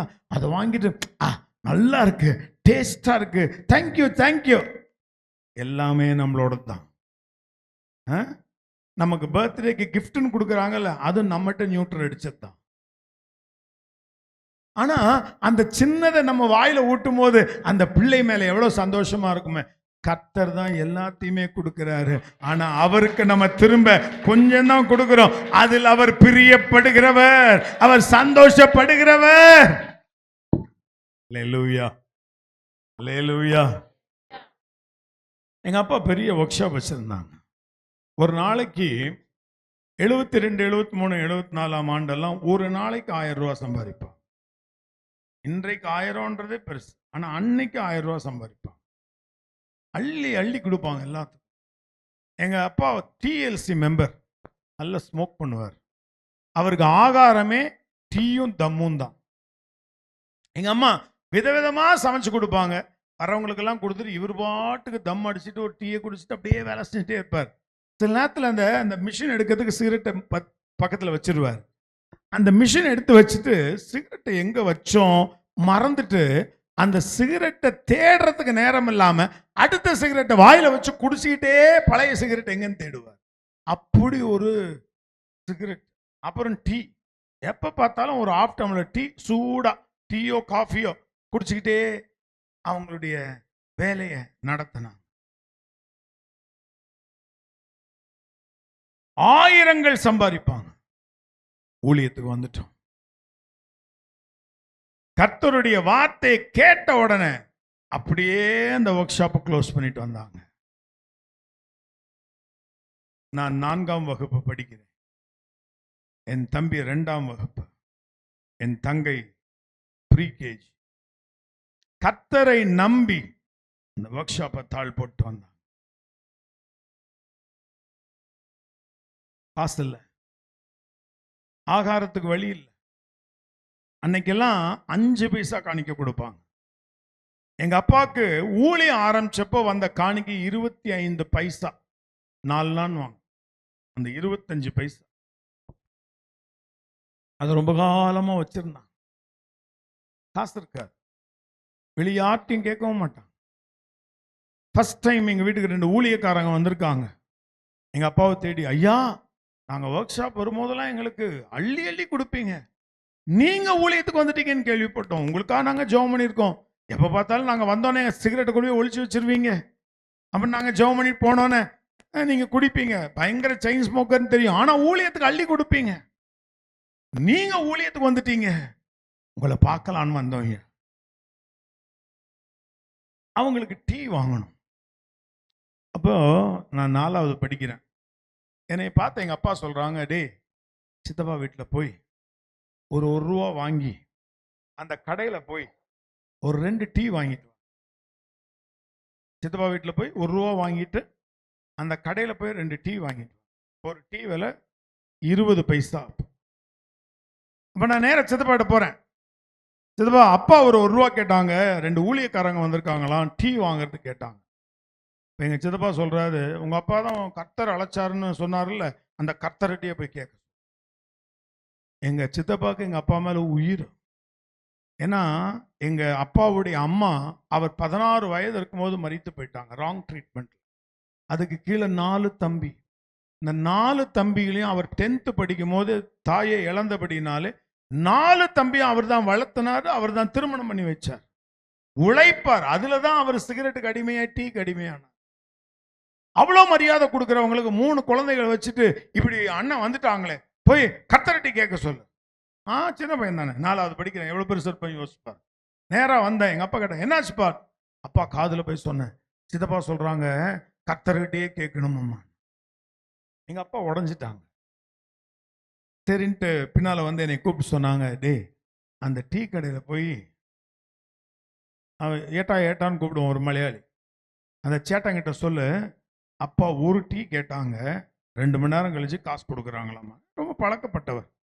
அதனால நேராக போய் ஒரு சொம்பு எடுத்துட்டு போய் ஒரு டீ வாங்கிட்டு வந்து எங்க அம்மா என்ன பண்றாங்கன்னா 3 டம்ளர் வச்சு 2 ஊழியக்காரங்களுக்கும் இவ்வளோ ஊத்துறாங்க, எங்க அப்பாவுக்கு இத்தனோண்டு ஊத்துறாங்க. என்னன்னா குடிக்கிற மாதிரி பாசாங்கு காட்டுவதற்கு. ஏன்னா கையில காசு, ஊழியத்துக்கு கர்த்தரை நம்பி வந்துட்டோம். அந்த 2 ஊழியக்காரங்களுக்கு டீ கொடுத்தாச்சு. எங்க அப்பா குடிக்கிற மாதிரி ஆக்ட் பண்ணிட்டு, ஜெப நேரம் வந்தது. அந்த 2 பேரும் எங்க அப்பாவுக்கு ஜெபம் பண்ணாங்க. சொல்லிட்டு சொல்றாங்க, பாஸ்டர் இப்ப நீங்க பாஸ்டர் ஆயிட்டீங்க, எங்களுக்கு ஜெபம் பண்ணுங்க. பயங்கரமான ஜெபம். நான் சின்ன பையன் படியே பார்த்துட்டு இருக்கேன். சித்தப்பாட்ட போனா 1 ரூபாய்க்கு கர்த்தர்கிட்ட போய் கேளுன்ட்டார். கடையில போனா 20 பைசா டீயை கடன் சொல்லி வாங்கிட்டு வரணும்னு இப்படியே பார்த்துட்டு முடிஞ்சோன்னு அந்த ஊழியக்காரங்க கேட்குறாங்க, ஐயா நாங்கள் ஊட்டிக்கு போனோம், போகிற வழியில் உங்களை பார்த்து ஜெபம் பண்ணிட்டு போகலான்னு வந்தோம். ஊட்டிக்கு எவ்வளோயா பஸ்ஸுக்கு அப்படி? அப்போ என்ன அர்த்தம் அப்படின்னா, நாங்கள் ஊட்டிக்கு போகிறோம், எங்களை அந்த மாதிரி கவனிங்க அப்படின்னு அர்த்தம். ஏன்னா எங்கள் அப்பா அள்ளி கொடுக்குறவர். எங்கள் அப்பா இன்னும் உடஞ்சிட்டாங்க, கையில் இப்போ இல்லை, ஊழியக்காரங்களை வெறுமையாக அனுப்ப முடியாது. கிச்சன் வந்து கொஞ்சம் தண்ணி குடிச்சிட்டு அவங்ககிட்ட எப்படி சமாளிப்பது, இல்லைன்னு சொல்லிடலாமா அப்படின்ட்டு அப்படி உள்ள வராங்க. அந்த 2 ஊழியக்காரங்களும் எவ்வளோயா பஸ்ஸுக்கு வரும், சுமாரா எவ்வளோ வரும், அதான் ஊட்டிக்கு போகிறோம், அதான் அதுக்கு முன்னால் உங்களை பார்த்து ஜெபம் பண்ணிட்டு போகலான்னு வந்தோம். அதுக்கு முன்னால் உங்களை என் தப்ப நான் சொல்ல வராங்க, என்னை தப்பா நினச்சிக்காதீங்க, இன்னைக்கு என் கையில் எதுவும் இல்லைன்னு சொல்றதுக்கு வாய் எடுக்க போறாங்க. அந்த ஊழியக்காரங்க சொல்றாங்க, ஐயா நாங்கள் உங்கள் ஒர்க் ஷாப்புக்கு வரும்போதெல்லாம் எங்களுக்கு அந்த காலத்திலே 100 ரூபா கொடுத்துருக்கீங்க, எங்களுக்கு அந்த அளவுக்கெல்லாம் திருப்பி கொடுக்க முடியாது, ஆனால் நீங்கள் ஊழியத்துக்கு வந்தீங்கன்றனால ஒரு சின்ன காணிக்கை கொடுக்குறோம், நீங்கள் இல்லைன்னு சொல்லாமல் வாங்கிக்கணும்னு அந்த பச்சை கலரில் 5 ரூபா நோட்டு கொடு. 5 ரூபாய் என் தகப்பனார் கையில் கொடுத்துட்டு 2 பேரும் போயிட்டாங்க. எங்க அப்பா அதை வச்சுட்டு வாங்க வாங்க முட்டி போடுங்க, நானும் என் தகப்பனார் என் தாய் முட்டி போட்டு அழுதோம். அந்த ரூபா கீழே வச்சு எங்க அப்பா அப்படியே குனிஞ்சு அழுதாங்க. அந்த கண் தண்ணி வந்து அந்த 5 ரூபா நோட்டில் விழுந்தது. அன்னைக்கு சொன்னாங்க, ஊழியத்தில் உங்களை நம்பி வந்துட்டோம், இனி ஒருத்தருக்கிட்ட கை நீட்டி உள்நாடா இருந்தாலும் வெளிநாடா இருந்தாலும் ஒருத்தர்கிட்ட எனக்கு கொடுங்கன்னு நான் கேட்க மாட்டேன்.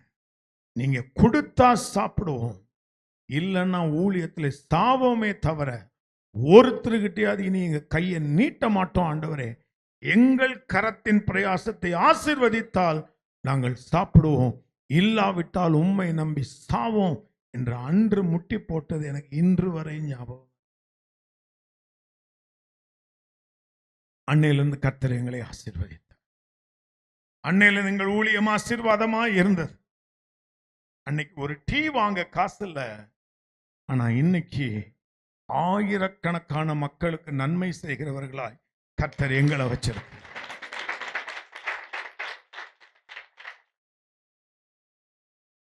எங்களை வெளி தோற்றத்துல பார்த்தோன்னு சொல்லுவாங்க, அவங்களுக்கு என்னையா அப்படின்னு. ஆனா இந்த நிலைக்கு நாங்கள் வருவதற்கு முன் எங்கள் பாதைகள் அப்படி இருந்தது. ஆனா கர்த்தர் வெட்கப்பட்டு போக விடல. எங்கள் கைகளின் பிரயாசமான ஊழியத்திலே எங்களை ஆசீர்வதித்தவர் உங்கள் கைகளின் பிரயாசத்தையும் ஆசீர்வதிக்க வல்லவர். ஆசீர்வதிக்க வல்லவர். அந்த வருஷம் தான் என்னுடைய பிறந்த நாள். அப்போ அந்த டவுன் ஹால் கார்னர்ல ஷோபா கடை. நாங்க போனோம்னாலே அந்த கடையில் இருக்கவங்க எல்லாம் வந்து எங்களை சூழ்ந்துக்குவாங்க. ஏன்னா நாங்க வாங்குற ட்ரெஸ் வித்தியாசமா. நிறைய பேரை கூட்டிட்டு போய் பயங்கரமா ஷாப்பிங் பண்ணுவோம். 4 சித்தப்பாமார் பிள்ளைகள் எல்லாம் கூட்டு போனா எவ்வளவு ஷாப்பிங் ஆகும் பாருங்க. எல்லாத்துக்கும் எங்க அப்பா தான் பே பண்ணுவாங்க. அந்த பர்த்டே அந்த ஷோபா கார்னர்ல போய் நிக்கிறோம். ஒரு ரெடிமேட் ஷர்ட் வாங்க உள்ள போறோம். ஒரு ரெடிமேட் ஷர்ட் 25 ரூபாய். ஆனா எங்க அப்பா கையில 15 ரூபாய் தான். தேடி தேடி பார்த்தோம், ஒரு 15 ரூபாய்க்கு ரெடிமேட் ஷர்ட் இருக்குமான்னு. இல்ல. எங்க அப்பா ஆயிரக்கணக்கில் சம்பாதித்தவர். அங்கிருந்து சொன்னாரு, டேய், உன் பிறந்தநாள் அன்னைக்கு ஒரு சட்டை வாங்க என்னால முடியல, ஆனா ஒண்ணு சொல்றேன், இதே பட்டணத்துல கர்த்தர் உங்களை உடுத்துவித்து மகிழ வைப்பார் என்று சொன்னார். உடுத்துவித்து மகிழ வைப்பார். நாட்கள் கடந்தது. கர்த்தர் எங்களை ஆசீர்வதித்தார். ஒவ்வொரு ஆண்டும் நாங்க எத்தனை சாரி ஜனங்களுக்கு கொடுக்கிறோன்ற கணக்கில் ஒரு ஆண்டுல குறைஞ்சபட்சம் 1000 சாரி ஏழைகளுக்கு கொடுக்கிறோம். குறைஞ்சபட்சம் 150 ஷர்ட்டுகளை ஏழைகளுக்கு கொடுக்கிறோம். குறைஞ்சபட்சம் ஒரு 100-150 சுடிதாரை கொடுக்கிறோம். குறைஞ்சபட்சம் ஒரு ஆண்டுல 3000-4000 பேருக்கு மளிகையும் அவங்களுக்கு ஆகாரத்தையும் கொடுக்கும் அளவுக்கு கர்த்தர் இன்று ஆசீர்வதித்து வைத்திருக்கிறார். இன்னைக்கு விசுவாச ஊழியம் 1000 ரூபாய் வேணும்னா பாக்கெட்ல இல்ல, கர்த்தர்கிட்ட கேட்போம். வெட்கப்பட்டு போகாம கர்த்தர் ஏதோ விதத்துல கொடுப்பாரு. எங்க பேர்ல சேவிங்ஸ் கிடையாது, ஆனா என்னைக்கு எப்போ வேணுமோ அன்னைக்கு கர்த்தர் தருவார். எங்கள் கைகளின் பிரயாசத்தை ஆசீர்வதித்த தேவன், யோபுவின் கைகளின் பிரயாசத்தை ஆசீர்வதித்த தேவன், இங்க இருக்க அத்தனை பேருடைய கைகளின் பிரயாசத்தை ஆசீர்வதிக்க போகிறார். அதற்காக விசுவாசத்தோட நன்றி சொல்லுங்க. இன்னைக்கு இருக்க நெருக்கத்தை பார்க்காதீங்க, இன்னைக்கு இருக்க போராட்டத்தை பார்க்காதீங்க. இன்னைக்கு வடித்த கண்ணீருக்கு நாளை பலன் உங்களை தேடி வரும். உங்கள் விதைகளாய், உங்கள் கண்ணீர்கள் விதைகளாய் மாறி பல மடங்கு பலனை கொடுக்கும். வெட்கப்பட்டு போக விட மாட்டார். நன்றி சொல்லிட்டே இருங்க, நன்றி சொல்லிட்டு இருக்கிறதுக்கு நன்றி சொல்லுங்க, கர்த்தர் திருப்பி தருவா. இருப்பதற்கு நன்றி சொல்லுங்க, அதுவே 1000 மடங்காய் பெருகும். நீங்கள் இப்போது இருப்பதை பார்க்கலாம், இப்ப என்ன இருக்கோ அது 1000 மடங்கா பெருகும். அப்போ எவ்வளவு இருக்கு கொண்டு வாப்பா, அது 1000ங்களுக்கு பெருகும். மீன் எவ்வளவு இருக்கோ கொண்டு வா, அந்த மீனை தான் ஆசீர்வதிப்பார், அந்த அப்பத்தை தான் ஆசீர்வதிப்பார். உங்க கையில இப்ப என்ன இருக்கோ அதை கர்த்தர் ஆசீர்வதித்து 1000 பெருக. கடைசியா அந்த வசனத்தில் ஒரு குறிப்பு சொல்லப்படுகிறது, அவனுடைய சம்பத்து தேசத்தில் பெருகி. அவனுடைய சம்பத்து, நிறைய வசனம் இருக்கு, ஆனா ஆவியானவர் இன்றைக்கு உங்களோடு இந்த ஒரே வசனத்துல அவர் இடைப்படுறார். இதுக்கு எத்தனையோ வசனம் ஒத்துவாக்கியங்கள்லாம் இருக்கு. ஆனா கர்த்தர் நன்றி உள்ள இருதயத்தை விரும்புகிறபடினாலே நீங்கள் நன்றி சொல்லி அதிலே பெருகி ஆசீர்வாதத்தை பெற்றுக்கொள்வதற்காக அவர் சொல்லுகிறார், அவன் சம்பத்து தேசத்தில், சொல்லுங்க, என் சம்பத்து இந்த தேசத்தில் பெருகும், என் சம்பத்து இந்த தேசத்தில் பெருகும். சத்தமா சொல்லலாம், என் சம்பத்து இந்த தேசத்தில் பெருகும். எங்க நான் தலை குனிந்து நடந்தேனோ அங்கே தலை நிமிர்ந்து நடக்க உதவி செய்வேன். எங்கே குறைவில் நடந்தேனோ அதே இடத்திலே நிறைவாய் நடக்க கர்த்தர் எங்களுக்கு உதவி செய்வார். நல்ல கரங்களை தட்டி ஓ ஹல்லேலூயா, ஹல்லேலூயா, ஹல்லேலூயா, ஹல்லேலூயா. அவன் சம்பத்து தேசத்தில், அவன் சம்பத்து தேசத்தில். இனி உங்க வீட்டுக்கு போய் நீங்க அந்த வீட்டுல சொல்லுங்க, இந்த வீடு தந்ததற்காக ஸ்தோத்திரம், இது இனி பெருக போகிறது. இந்த வாடகை வீட்டுல வாடகை கொடுக்க கிருபை செஞ்சீங்கல்ல, இதுல இருந்து நாங்க சொந்த வீட்டுக்கு போவோம் அப்படின்னு கர்த்தருக்கு நன்றி சொல்லுங்க. பழைய டூ வீலர் வச்சு போராடுறீங்களா? கர்த்தர் எங்களுக்கு என்று வாக்கு பண்ணின நல்ல மோட்டார் சைக்கிள், நல்ல கார் தருவார்னு ஸ்தோத்திரம் பண்ணுங்க. கூடவே சொல்லுங்க, நீங்க எங்களுக்கு எவ்வளவு கொடுக்குறீங்களோ உங்க ஆலயத்திலே நான் உமக்கு பிரயோஜனமாயிருப்பேன், உமக்கு பிரயோஜனமாயிருப்பேன். பஸ் இருக்கும்போது ஓடி வந்தீங்க, வாகனம் இருக்கும்போது சொகுசா வீட்டில் படுத்துக்க கூடாது. எல்லா ஆராதனைக்கும் நீங்க சொல்லுங்க, எனக்கு கார் தாங்க ஆண்டவரே, நான் குடும்பமாய் மற்ற 2 பேரையும் தூக்கி போட்டு நான் ஆலயத்துக்கு வருவேன். எனக்கு பைக்கு தாங்க ஆண்டவரே, நான் தனியா இல்ல, யாராவது ஒருத்தர் ஆதாயம் பண்ணி நான் ஆலயத்துக்கு கூட்டிட்டு வருவேன். நீங்க ஜெபம் பண்ணுங்க, எனக்கு வசதி தாங்க ஆண்டவரே, இந்த 50th ஆனிவர்சரியில பெரிய செலவை நானே எடுக்கிறேன். நீங்க பொருத்தனை பண்ணி ஜெபம் பண்ணுங்க. உங்கள் சம்பத்து இந்த தேசத்தில் பெருகும்.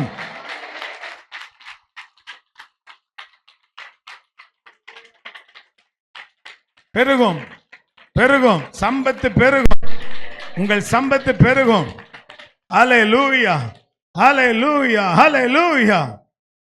அது பெருக பெருக உங்களை சுற்றிலும் இருக்கிறவர்கள் சொல்லுவார்கள், கர்த்தர் இவர்களுக்கு பெரிய காரியம் செய்தார். இதன் மூலமாக உங்களை கர்த்தர் சாட்சியாய் நிறுத்தி அவங்க சொல்லுவாங்க, உங்களை ஆசீர்வதித்த தேவனிடத்தில் எங்களையும் கொண்டு போங்க, எங்களுக்கும் இந்த நன்மை வேண்டும், எங்களுக்கும் இந்த ஆசீர்வாதம் வேண்டும். கர்த்தர் உங்களுக்கு தருகிற ஆசீர்வாதம் அது தேவனுடைய வீட்டுக்கும் தேவனுடைய ஊழியத்துக்கும் தேவனுடைய ஊழியருக்கும் அது பிரயோஜனமாய் இருக்கும்படி கர்த்தர் இன்று நம் முழு சபையும் ஆசீர்வதிக்கும்படி நல்ல கை தட்டி நல்ல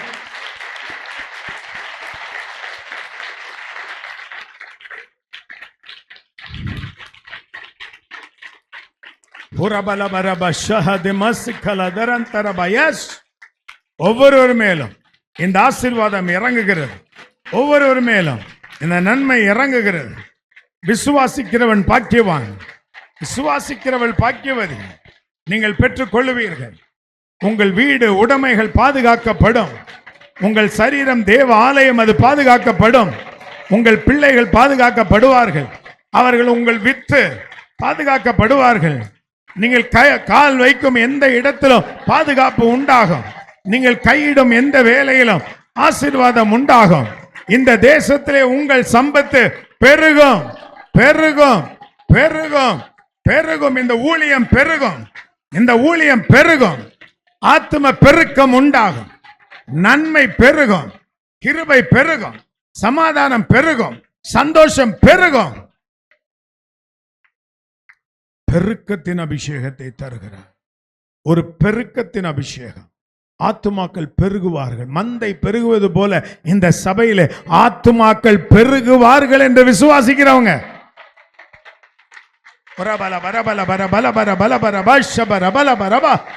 ஓ ஹல்லேலூயா, ஓ ஹல்லேலூயா. 95ஆம் ஆண்டு நடந்த அந்த கூட்டத்தை நீங்க எல்லாம் டிவியில பார்த்தீங்க.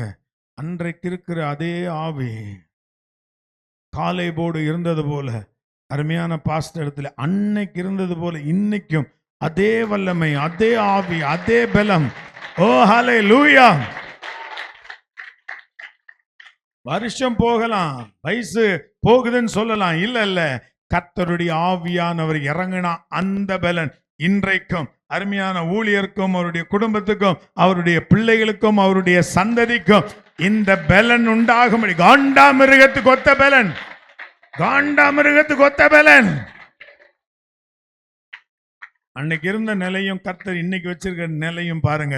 எவ்வளவு தூரம் கர்த்தர் நடத்தி வந்திருக்கிறார், எவ்வளவு ஆசீர்வாதமாய் கர்த்தர் நடத்தி வந்திருக்கிறார், எவ்வளவு மேன்மையாய் நடத்தி வந்திருக்கிறார். ஒரு ஷெட்ல ஆராதிச்சவங்களை ஏசி ஹால்ல ஆராதிக்கும் அளவுக்கு கர்த்தர் உயர்த்தி வைத்திருக்கிறாரே.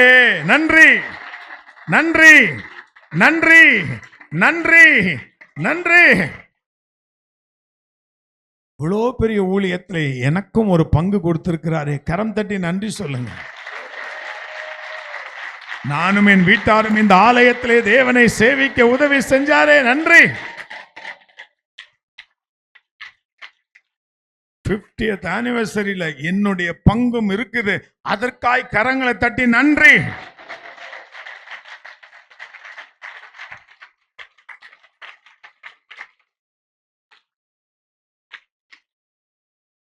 வேலியடைத்து பாதுகாக்கிறவர், கைகளின் பிரயாசத்தை ஆசீர்வதிக்கிறவர், சம்பத்தை பெருக செய்கிறவர். இந்த 3 ஆசீர்வாதம் சபைக்கு, ஊழியர்களுக்கு, சபையின் எல்டர்ஸுக்கு, அருமையான பிள்ளைகளுக்கு, இந்த ஊழியத்தை சார்ந்த உள்ளூர், வெளியூர், வெளிநாடுகளில் இருக்கிறவர்களுக்கும் இந்த ஆசீர்வாதம் சென்று சேரும்படி நல்ல ஆவில நிறைஞ்சு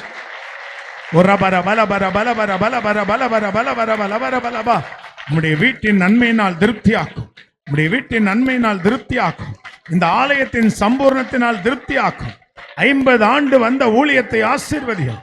கருத்தோடு செய்கிற அருமையான ஊழியர், அருமையான பாஸ்டர் செல்வராஜ் அவர்களே, அவருடைய குடும்பத்தையும் அவருடைய சந்ததியும் பிள்ளைகளையும் மருமக்கள்மார் பேர பிள்ளைகளையும் சந்ததி சந்தானத்துக்கும் இங்க இருக்க விசுவாசிகள் குடும்பம் குடும்பமாய் தலைமுறை தலைமுறையா இந்த சபையிலே கர்த்தரை சேவிக்க பாதுகாக்கப்பட பாதுகாக்கப்பட பராமரிக்கப்பட ஆசீர்வதிக்கப்பட சம்பத்து பெருக உம்முடைய வருகையின் போது இந்த சபை ஒரு பெரிய மனவாட்டியின் கூட்டத்தோடு உம்முடைய வருகையிலே உம்மை நோக்கி வர உம்மை சந்திக்க கர்த்தர் கிருபை தாரும். உம்முடைய வருகையின் போது எக்கால சத்தம் தொனிக்கும் போது இங்கிருந்து ஒரு பெரும் திரள் கூட்டம் பரலோகத்தை நிரப்ப கிருபை தாரும். அப்படிப்பட்ட மனவாட்டிகள் இங்கே பெரும் கூட்டமாய் சேர கிருபை தாரும். இங்கே எந்நாளும் சிலுவை உயர்த்தப்பட்டிருக்கட்டும். இயேசு உயர்த்தப்படுவாராக. இந்த சபை மனவாட்டியின் சபையாய் அந்நாள் வரைக்கும் பாதுகாக்கப்பட்ட ஆசீர்வதிக்கப்பட்ட மேன்மையுள்ள சபையாய் இருக்க இவர்களை வாழ்த்துகிறேன். சர்வ வல்ல தேவன் இவர்களை ஆசீர்வதியும். இயேசு கிறிஸ்துவின் மூலம் ஜெபம் கேளும் ஜீவனுள்ள பரமபிதாவே. ஆமென், ஆமென்.